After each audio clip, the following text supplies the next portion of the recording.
So here's a question. Have we reached the point of singularity with AI?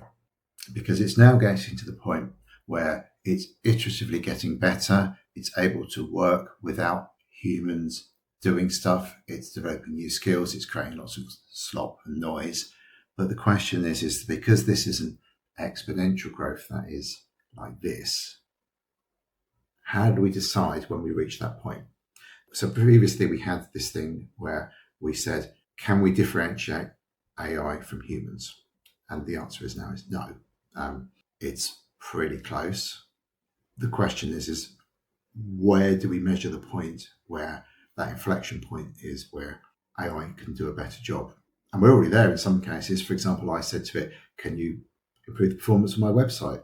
It's really slow loading. It just went off and did it. Things like Claude Code, OpenClaw, they can do a lot of these things now. It still makes lots of mistakes. It's still rogue, but and has no idea about IT security. But the point is because it's exponentially improving, the performance changes, the efficiency, and the lack of computing power needed to do some of these things. Because at the moment, it's incredibly inefficient. The human brain is much, much more efficient at carrying out work. But as AI self-iterates and self-learns, that will get better.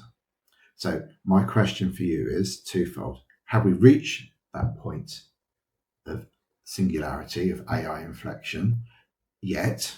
Yes or no? And what the hell are we going to do about it? Because it's coming fast.